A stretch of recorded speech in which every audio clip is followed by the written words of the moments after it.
Glória ao Pai, Filho e Espírito Santo.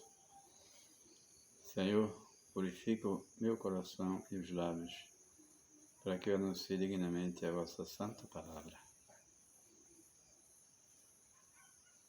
O dia de hoje está em Mateus 18, de 15 a 20. Se o seu irmão pecar, vá e mostre o erro dele, mas em particular, só entre vocês dois. Se ele der ouvido, você terá ganho seu irmão.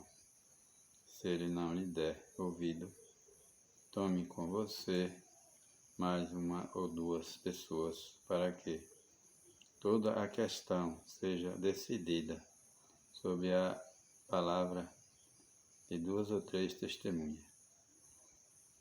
Caso ele não der ouvido, comunique à igreja.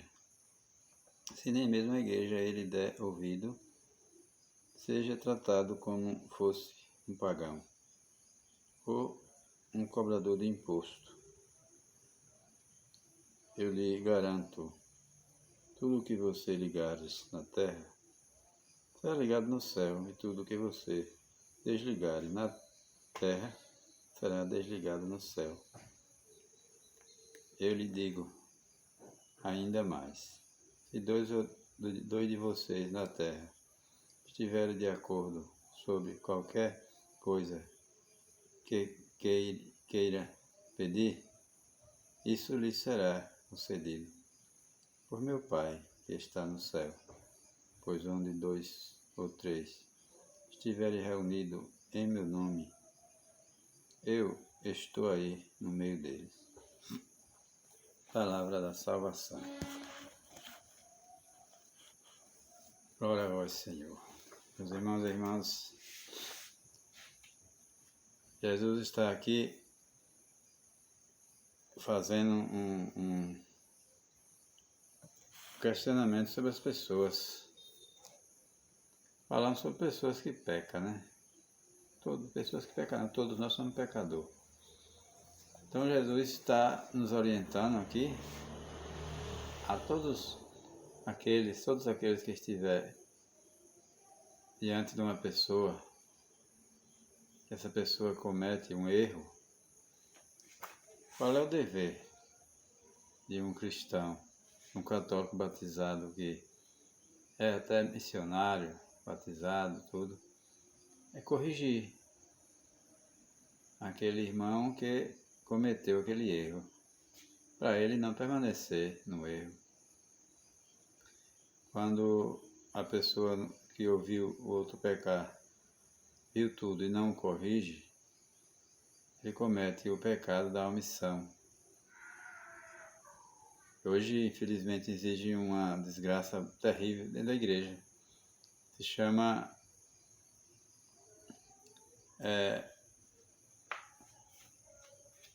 respeito humano. Esse respeito humano é uma coisa triste, porque as pessoas se omitem, não corrigem o outro por respeito humano. Isso quer dizer, meus irmãos, que a gente não deve respeitar o ser humano. Claro, a gente tem que respeitar o ser humano. Mas não é falta de respeito você corrigir o outro porque errou, cometeu um erro, um pecado. Você tem a obrigação, como católico, como cristão, de corrigir a pessoa. Seja seu filho, seja seu esposo, esposa, ou irmão, qualquer um, amigo, conhecido. Você tem a obrigação de corrigir. Se ele não aceitar a sua correção, ele geralmente diz, você está me julgando, aí assim, virou moda isso aí. Você não pode falar nada, porque está julgando. As pessoas ficaram ignorantes espiritual, infelizmente.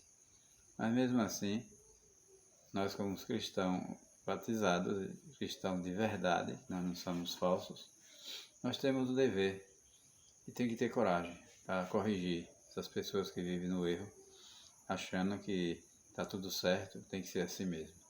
Não é. A doutrina da Santa Igreja é muito santa. Para se viver ela tem que ter muita radicalidade. Se não for radical, não vive não.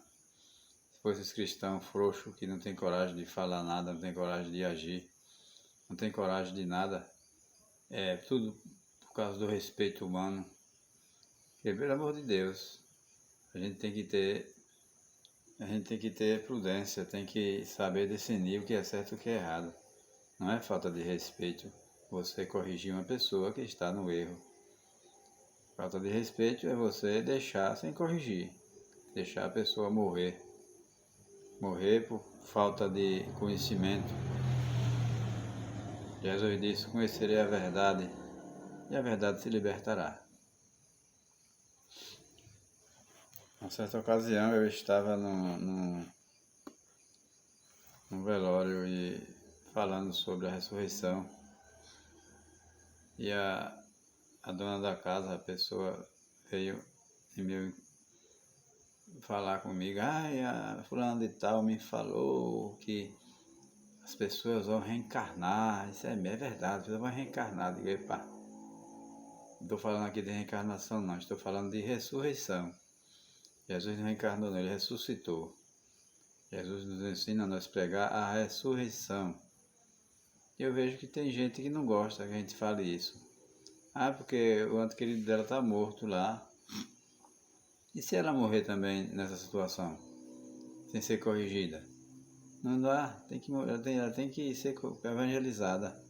Porque é uma pessoa que a gente vê que não tem conhecimento da verdade, né? Infelizmente. Então não é falta de respeito você corrigir uma pessoa dessa, mesmo diante do caixão do marido dela que estava lá morto. Tive que falar a verdade para ela. Nós não reencarnamos, nós ressuscitamos. Nós cristãos ressuscita. Nós não reencarnamos não. Tem reencarnação. Tem ressurreição para cristão. Todo cristão tem que ressuscitar. Vai ressuscitar, porque Jesus ressuscitou para dar essa garantia para nós. Então a gente tem que ter coragem de falar. Não podemos se omitir e ficar com essa coisa de respeito humano. Não posso falar isso, posso falar aquilo. Até às vezes para os filhos dentro de casa. O filho está no erro dentro de casa, não tem coragem de falar a verdade para a família dentro da própria casa. Felizmente, esse mundo que a gente vive hoje é assim. As pessoas, é cada um no seu quadrado e quem quiser que morra no pecado, infelizmente, né? Meus irmãos, a gente precisa ter coragem. O cristão tem que ser corajoso, não pode ser covarde. Se for covarde, ele não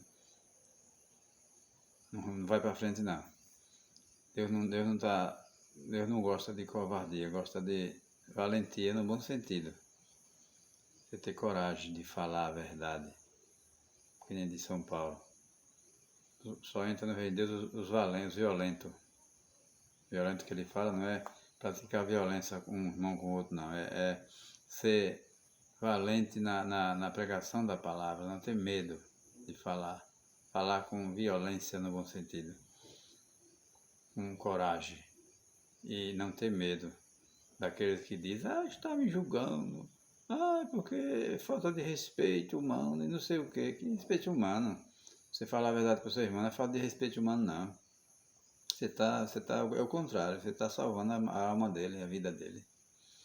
Não tenha medo, fale a verdade, porque Jesus é o caminho, a verdade e a vida. Sem ele, não podemos fazer nada. Nós somos vazios, somos um saco vazio que não serve para nada.